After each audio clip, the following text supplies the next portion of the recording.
देखिए, कल हमने जो है वो राजस्थान में एकीकरण की बात करी थी और आज हम इस वीडियो में बात करेंगे राजस्थान में 1857 की क्रांति और जानेंगे कि इस क्रांति के कौन कौन से कारण थे और इसके जो है अंत में क्या परिणाम रहे हैं।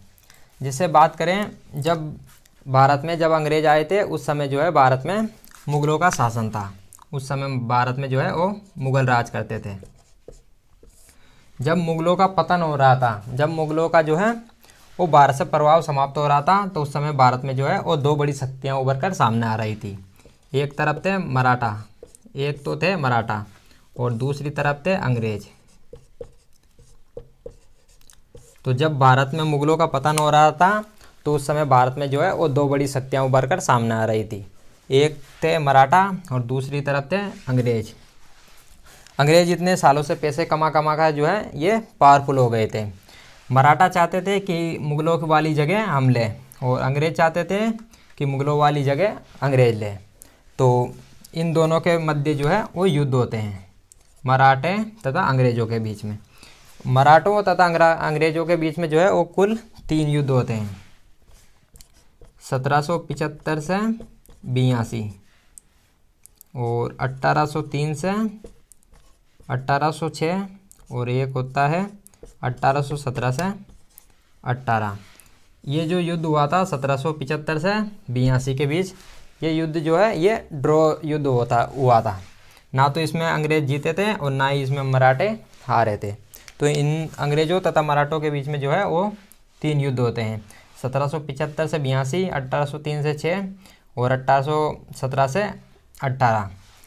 तो जैसे जब इनके बीच में युद्ध हुआ था 1803 में मराठों तथा अंग्रेज़ों के बीच में, तो अंग्रेज़ों को लगा कि राजस्थान के राजाओं की जो है वो सहायता ली जानी चाहिए। तो अंग्रेज़ों ने राजस्थान के राजाओं से पूछा कि आप हमारा जो है साथ दीजिए मराठों के खिलाफ। तो अपने वाले शासकों ने कहा कि अंग्रेज़ों तुम संघर्ष करो, हम तुम्हारे साथ हैं।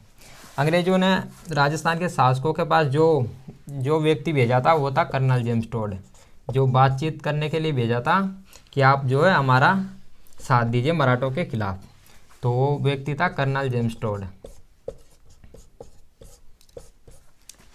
तो अंग्रेज़ों ने जो है वो राजाओं के साथ जो है वो संधिया की। तो जैसे बात करें, सबसे पहले जो है वो 1803 में जो है भरतपुर तथा अलवर ने जो है अंग्रेज़ों से संधिया कर ली। भरतपुर व अलवर, इन दोनों ने सबसे पहले जो है 1803 में अंग्रेज़ों के साथ संधिया कर ली। जिससे संधियों का मतलब क्या होता था? संधियों का मतलब होता था कि अगर हमारे कोई लड़ाई होगी तो आप हमारा साथ दोगे और आपके कोई लड़ाई होगी तो हम आपका साथ देंगे। तो ये संधियों में एक दूसरे का जो है वो साथ देते थे।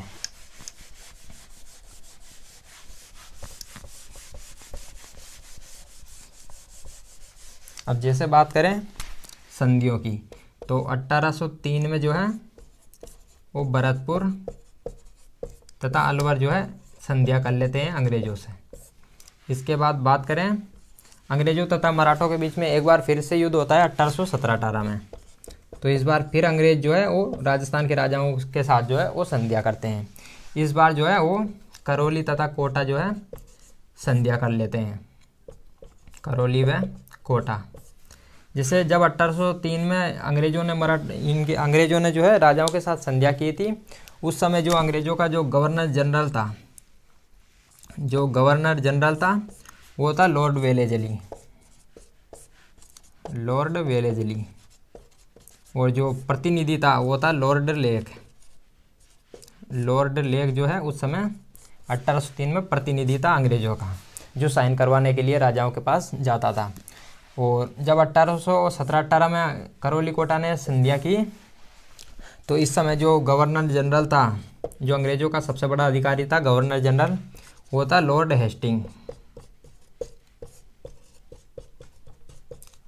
हेस्टिंग्स। और जो बातचीत करने जा रहा था राजाओं के पास वो था कर्नल जेम्स टोड। तो 1817-18 में जो है वो अंग्रेज़ों का गवर्नर जनरल था लॉर्ड हेस्टिंग। अब जैसे जब 1803 में संधिया की गई, उस समय जो है बस साइन से करवाए थे, ज़्यादा उसमें शर्तें नहीं थी। लेकिन 1817-18 में जो है बहुत सारी उसमें शर्तें होती थी संधियों में।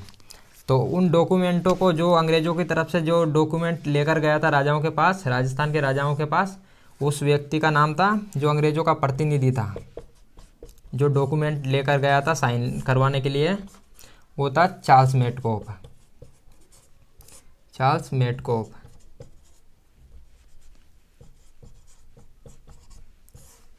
तो इस समय 1817 में जो है 1817 में जब करौली कोटा ने जो संधिया की, उस समय जो है अंग्रेज़ों का जो गवर्नर जनरल था वो था लॉर्ड हेस्टिंग, और जो प्रतिनिधि था जो साइन करवाने जाता था वो था चार्ल्स मेटकॉफ।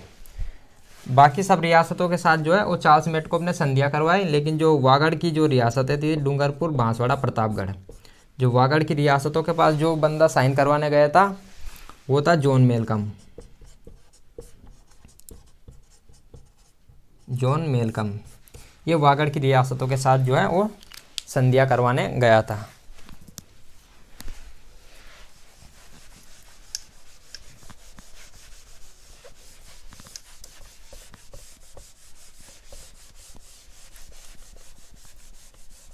तो जैसे बात करें, अंग्रेजों का जो सबसे बड़ा अधिकारी था वो था गवर्नर जनरल। और जैसे ये राजस्थान में जो है अलग अलग रियासतें, कोटा, बूंदी और सिरोही, ये कुछ अलग अलग राजस्थान की रियासतें। अब राजाओं ने कहा कि मान लो कल से हमें कोई जो है, मान लो कुछ काम हुआ, तो क्या हम जो है सीधे गवर्नर जनरल के पास बात करने जाएंगे? तो अंग्रेज़ों ने कहा कि हम जो है वो प्रत्येक रियासत में हमारा एक एजेंट जो है वो यहाँ पर रख देंगे, उसको यहाँ पर भेज देंगे। तो इस एजेंट को जो है, ये जो एजेंट था ये गवर्नर जनरल तथा राजाओं के बीच में जो है ये एजेंट का काम करता था, बात कराने का काम करता था। और ये जो है ये राजनीतिक बातें किया करता था, इसलिए इसको कहा करते थे पॉलिटिकल एजेंट। Political agent. तो प्रत्येक रियासत में एक जो है वो पॉलिटिकल एजेंट रहता था अंग्रेज़ों की तरफ से। अब जैसे बात करें, अब जैसे क्रांति के समय जो है वो राजस्थान में 6 सैनिक छावनियाँ थी। यहाँ पर जो है वो 6 सैनिक छावनियाँ थी। तो सबसे पहले जैसे बात करें नसीराबाद की, तो राजस्थान में जो है वो सबसे पहले नसीराबाद में जो है विद्रोह होता है। 28 मई को यहाँ पर विद्रोह होता है। तो थोड़ी सी उससे पहले जो है कुछ बातें कर लेते हैं। जैसे क्रांति जो है वो सैनिकों ने की थी। जैसे बात करें, ये जो सैनिक थे ये पहले एक बंदूक जो है उपयोग में लिया करते थे, उसका नाम था ब्राउन बेस। उस बंदूक का जो है, क्रांति से पहले जो सैनिक बंदूक को उपयोग में लेते थे उस बंदूक का नाम था ब्राउन बेस। लेकिन जो इस बंदूक को बाद में जो है वो बदला गया और नई बंदूक इसकी जगह लाए थे एनफील्ड। तो इस बंदूक में जो है जो ऊपर जो है इसमें कारतूस होते थे, जो मुंह से जिसको खोला जाता था, और उसमें जो है वो गाय व सुअर की चर्बी होती थी। तो जो नई बंदूक लाए थे एनफील्ड, उसमें जो है वो गाय व सुअर की चर्बी होती थी। तो इसके खिलाफ जो है सैनिकों ने यहाँ पर विद्रोह कर दिया था। जो सबसे पहले यहाँ पर जो है बंगाल में एक छावनी थी, बैरकपुर छावनी बंगाल में। वहाँ पर जो है 34वीं जो नेटिव इन्फेंट्री के सैनिक थे मंगल पांडे, ये सबसे पहले जो है ये जो बंदूक थी एनफील्ड, इस बंदूक का उपयोग करने से जो है मंगल पांडे मना कर देते हैं कि हम जो है इस बंदूक का यूज नहीं करेंगे। तो सैनिकों ने जो है इसको पकड़ना चाहा, लेकिन मंगल पांडे वहीं पर जो है वो फायरिंग शुरू कर देते हैं। मंगल पांडे को तुरंत वहाँ से जो है वो पकड़ लिया जाता है। 29 मार्च के आसपास ये जो है वहाँ पर फायरिंग करते हैं और 8 अप्रैल को जो है मंगल पांडे को फांसी दे दी जाती है। तो सबसे पहले जो है अगर क्रांति का सबसे पहले क्रांति कोई शुरू करता है तो वो जो है वो बाद में मंगल पांडे शुरू करता है बैरकपुर छावनी में।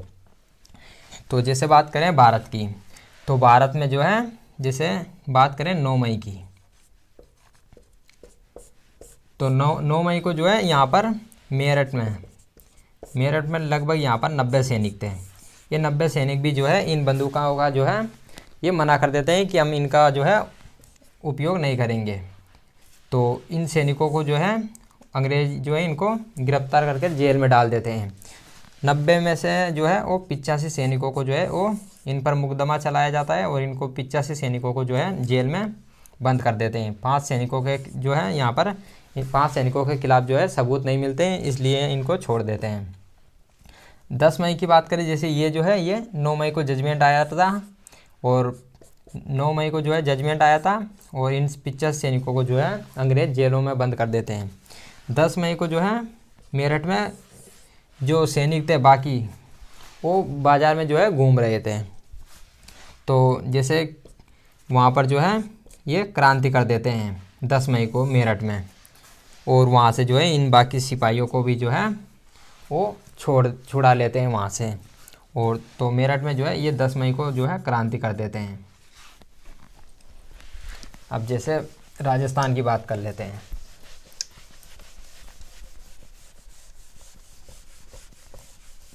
तो 10 मई को जो है ये मेरठ में क्रांति करते हैं। 10 मई को मेरठ में क्रांति, इसकी सूचना राजस्थान में जो है और 19 मई को राजस्थान में सूचना मिल जाती है कि मेरठ में जो है वो क्रांति हो चुकी है। और जैसे यहाँ पर बात करें नसीराबाद की, तो नसीराबाद में जो है यहाँ पर एक सैनिक टुकड़ी आई थी यहाँ से मेरठ की तरफ से, 15वीं एनआई। एनआई का मतलब होता है नेटिव इन्फेंट्री, इन्फेंट्री का मतलब होता है पैदल सैनिक। तो यहाँ पर जो है वो 15वीं टुकड़ी आई थी नसीराबाद। तो किसी अंग्रेज ने कहा कि ये जो है ये सैनिक जो है ये मेरठ की तरफ से आए हैं और ये क्रांति कर सकते हैं। ये सबसे पहले जो है ये अजमेर में आई थी और इनका जो है बाद में ट्रांसफ़र किया जाता है कि नसीराबाद। तो इन सैनिकों को जो है बाद में नसीराबाद ट्रांसफ़र किया जाता है, इस कारण ये नाराज़ हो जाते हैं। और ये यहाँ पर जो है जो 15वीं नेटिव इन्फेंट्री थी ये नसीराबाद में जो है वो क्रांति कर देती है 28 मई को। तो 28 मई को जो है 15वीं नेटिव इन्फेंट्री ये जो है ये नसीराबाद में क्रांति कर देती है। और जैसे यहाँ पर जो है कुछ अंग्रेज़ों को मारा जाता है, जैसे कि कर्नल न्यूबेरी,